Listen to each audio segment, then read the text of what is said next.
जो अन्न फल शाक आदि उपजाते थे उसी से वो गुजारा करते थे। प्रजा के पैसा का अपने ऊपर खर्च नहीं करते थे। इतना ही नहीं, सादा सात्विक भोजन, एकदम साधारण वस्त्र पहनना, कोई आभूषण आदि नहीं, सामान्य व्यक्ति की तरह जीते थे। लेकिन एक महान राजा थे, त्यागी, धर्मात्मा, भक्तिवंत, भक्ति करने वाले, ईमानदार, सत्य अहिंसा के पुजारी, ऐसे राजा थे।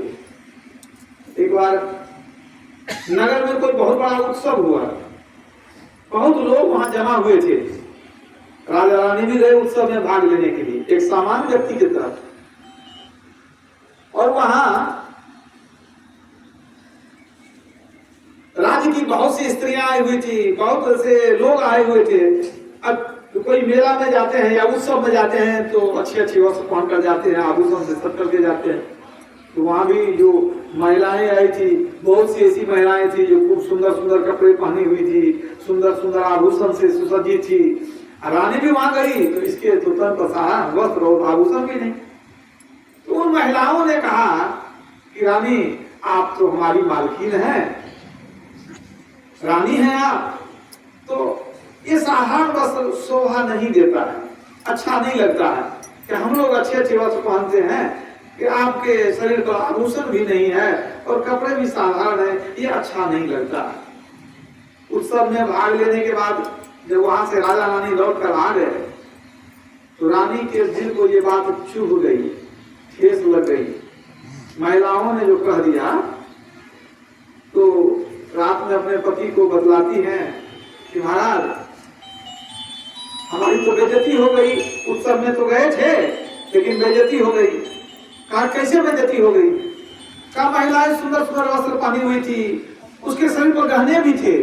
उन लोगों ने कहा कि आप तो मालकिन हैं, आप तो रानी हैं, तो आप इस तरह रहती हैं तो हम लोगों को अच्छा नहीं लगता है। तो लोगों के बीच में हमारा उपहास बन गया। राजा ने कहा कि रानी देखो, मैं तो परिश्रम की रोटी खाता हूँ और जनता की सेवा करता हूँ, मेरा जीवन तो त्याग तपस्या भक्ति में बीतता है और मेहनत की कमाई में बीतता है। अब मैं जो खेती करता हूँ, जो भी उपार्जन होता है, वो सारा धन तो अपनी गृहस्थी चलाने में ही खर्च हो जाता है। तो मेरे पास तो ऐसा कोई पैसा बचता नहीं है कि हम तुमको आभूषण ला करके दें या कुछ दें। रानी ने कहा नहीं, तो फिर राजा किस बात की? जब आप राजा हैं तो आपको व्यवस्था करनी होगी, क्योंकि उनके दिल को ठेस लग गई थी। अब रानी के जिद के आगे राजा को झुकना पड़ा। उन्होंने कहा अच्छा परेशान ना हो, हम कुछ व्यवस्था करते हैं, कुछ न कुछ व्यवस्था हो जाएगी, तुम चिंता मत करो, थोड़ा समय दे दो। रानी मान गई, ठीक है कोई बात नहीं है। वो भी पति के साथ हमेशा कर्म से कर्म मिलाकर चलती थी। राजा दूसरे दिन अपने मंत्री को बुलाया, मंत्री को बुलाकर कहा कि देखो तुम चले जाओ लंकेश रावण के पास, उनको जाकर के कहना कि राजा चक्रवेन ने आपसे कर मांगा है, कर के रूप में 1.25 मन सोना उनसे मांग करके ले आओ, उसकी आवश्यकता पड़ गई है। मंत्री सोच में पड़ गया कि पता नहीं देगा कि नहीं देगा, रावण तो रावण है। मंत्री चला गया, रावण के दरबार में जाकर के कहा कि मैं राजा चक्रवेन का दूत हूं, मैं मंत्री हूं, उनका संदेश लेकर आया हूं। कहा कहो क्या कहना है? इन्होंने कहा राजा ने आपसे कर के रूप में 1.25 मन सोना मांगा है। रावण हंसने लगा, कहने लगा कैसे कैसे मूर्ख लोगों से संसार भरा पड़ा हुआ है। अरे मूर्ख, रावण से तुम कर मांगने आए हो? बड़े बड़े राजा देवता तो हमारे यहां पानी भरते हैं, मनुष्य की क्या कहना? यक्ष किन्नर गंधर्व सभी हमारे अधीन हैं, मेरे डर से तो धरती कांपती है। अब तुम्हारे हो कर मांगने के लिए बहुत कुछ कह दिया। राजा चक्रवर्ती शांत, उनके मंत्री जो थे दूत शांत होकर सब सुनते रहे और अंत में इतना ही कहा कि कर तो आपको देना ही पड़ेगा, अगर सहज भाव से दे देते तो अच्छा होता। अब यह सुनकर रावण का माथा और गर्म हो गया, कहा तुम दूध है इसलिए छोड़ रहा हूं, भागो यहां से, कर मानने आया तो क्या बिगाड़ लेगा, तू रावण की महिमा तो नहीं जानता है, निकलो यहां से। कर दिया जाने, मंत्री वहां से चला गया। लेकिन ये विचित्र घटना हो गई कि वे रावण से भी कोई कर मांगने आ जाए। वो तो ऋषि मुनियों से कर मांगता था रावण कि कर दो, हमारे राज्य में रहते हो, यहाँ पर फल फूल यहाँ से ग्रहण करते हो, लकड़ी के लिए लेकर के यज्ञ आयोजन करते हो। ऋषि मुनियों से मांगता था कर रावण। जब कर नहीं दे पाते थे ऋषि मुनि, तो ऋषि मुनियों के शरीर से रक्त निकाल करके वो घड़ा में भर के ले जाता था। रावण ऐसा दुष्ट। राम ने मंदोदरी को सब कहानी सुना दिया। पता नहीं कहां से दिन में एक पागल आ गया था, कहता था राजा चक्रवेन आपसे कर मांग रहे हैं। मैंने उसको डांट करके कहा तो हुआ क्या, तब क्या कहा आपने? मंदोदरी ने पूछा था आपने क्या कहा, जरा बताइए।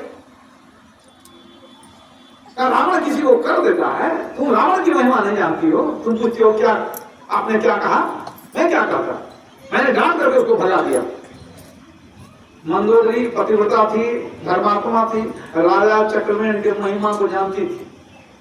उसने कहा महाराज अच्छा नहीं हुआ, दे ही देते तो क्या जाता।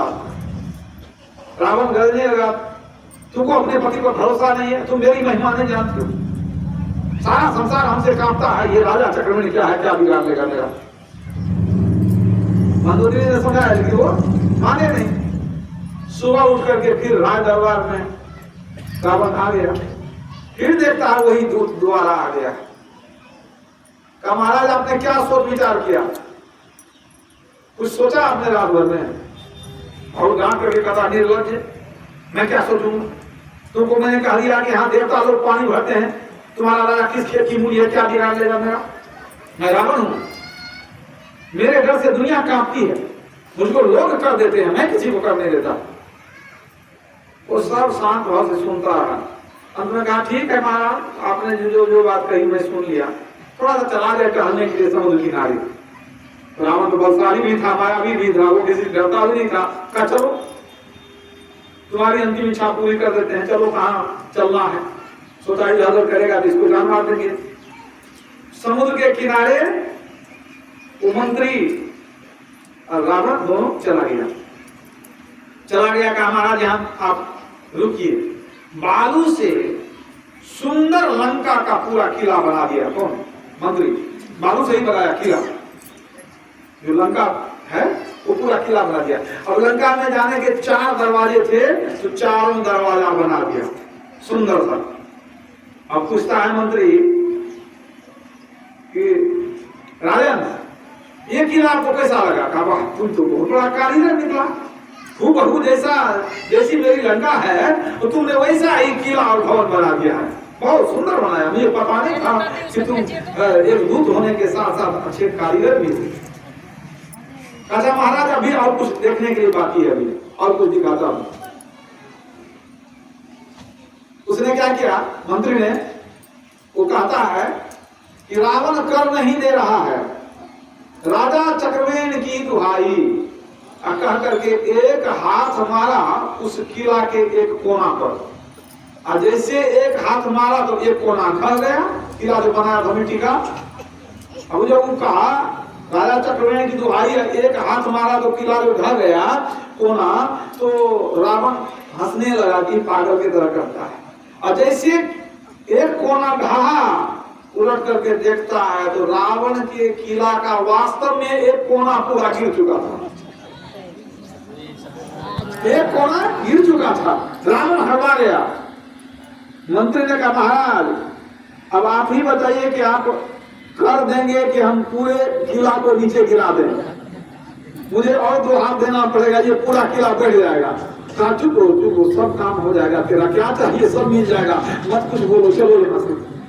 सोचा जान जाएगा तो सिर्फ राजा चक्रवेन की दुहाई, उसके नाम लेने से हमारा किला देखते ये कोना ढह गया है, अब तो बनाने में भी परिश्रम होगी हमको हमारी। अब कहा कोई बात नहीं, चलो जितना सोना लेना है दे देंगे। उसको लेकर के आया, कहा कितना लेना? कहा कितना नहीं, मात्र 1.25 मन सोना चाहिए। राजा यही आ गया है, चुपचाप तिजोरी से 1.25 मन सोना दे करके साथ में आदमी भेज करके उनके राजभवन में पहुंचा दिया। सोचिए वो राजा कैसा अच्छा चक्रवर्ती, महात्यागी, किसी का एक पैसा गलत खाने वाला नहीं, पसीने का अन्न खाने वाला महात्यागी, संसार में कोई आसक्ति नहीं, इतना बड़ा त्यागी था वो। उस त्याग तपस्या भक्ति के बल पर ऐसी शक्ति हुई कि बैठे बैठे वहां से लंका जो है ढाने लग गई। अब जो सोना लेकर के मंत्री पहुंचा राजा के पास, राजा ने कहा मुझे क्या करना है, जाके रानी को दे आओ। रानी ने देखा तो क्या फटी रह गई, इतना सोना ये कहां से आ गया, मेहनत की रोटी खाते हैं, इतना सोना कहां से आ गया। मंत्री को बुला करके पूछा, ठीक ठीक बताओ तू लाया कहां से। तो सारी कहानी बता दिया कि हम तो रावण के यहाँ गए थे, तो बहुत डांटा, बोला ये देवता लोग पानी भरते हैं, कौन खेत का मूल्य है तेरा राजा। लेकिन जैसे हमने राजा का नाम लिया उसका तो किला ही ढह गया। वो तुरंत कहा नहीं जो मांगोगे सब देंगे, तू किसी को कुछ बताना नहीं, तुरंत सोना ला के दे दिया। अब रानी बहुत पश्चाताप करने लगी, वो कहने लगी कि हमारे पति की ऐसी साधना है, ऐसी तपस्या है कि रावण भी उससे डरता है, और उनका जो तेज है वो पूरे संसार में फैला हुआ है। ऐसा पति जो है इससे बढ़कर के दुनिया में गहना क्या हो सकता है। अब मुझे कोई गहना नहीं चाहिए, ये सारा सोना बेकार है। ये तो मैं नहीं समझ रही थी, हमारे पति जो है वही हमारे लिए सबसे बड़ा गहना है। ले जाओ सारा सोना लौटा देना, कह देना कि राजा को इस सोने की कोई जरूरत नहीं है, जाके लौटा दो। उसको बड़ी श्रद्धा हुई कि हम तो अपने पति को समझते थे साधारण आदमी है, बेवकूफ है, कि भाई इतना राजा बने हुए हैं, कोई ठाठ बाट नहीं है। लेकिन ये तो ऐसे महान है कि बिना कुछ किए इनके अधीन में बड़े बड़े राजा महाराजा जो चाहेंगे वो हो जाएगा।